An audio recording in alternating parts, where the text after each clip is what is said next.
Sir দুধে তো পানি দেয়া আছে। দুধের মধ্যে তো ভেজাল, পানি মিশেছেন কেন? ভুল হয়ে গেছে স্যার। আপনারা ভেজাল করবেন, আমার ভুল হয়ে গেছে বলে মাপ চাবেন, এটা তো কোনো আইনসম্মত কাজ না। স্যার আসলে আমার বন্ধুর অনেক টাকার দরকার, ওর চোখের অপারেশন করতে হবে, তো তাই ছোট্ট একটা ফার্ম স্যার, কতটুকু বা আয় করে বলেন? ভবিষ্যতে এই ধরনের কাজ আর করবেন না, এখন আপনারা যান। Thank you sir. কই পার্টি কই? মাইকেল ভাই, আপনার তো একটা জিনিসই, আমি তো ভাবছি আজকে মাল ডেলিভারি হইব না। তোমরা শুধু বিশ্বাস রাখবা আর বিশ্বস্ত থাকবা, বাকিটা আমরা সামলাই। এখন যতটুকু লাগে নিয়ে কাইটা পড়ো। ওকে ভাই।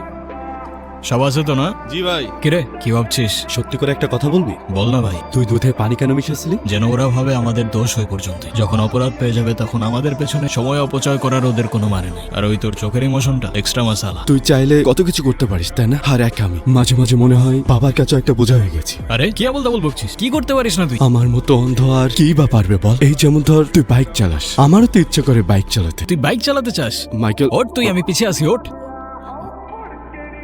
ও, মা- আরে আস্তে মাইকেল আস্তে। আরে আরে আরে ভাই,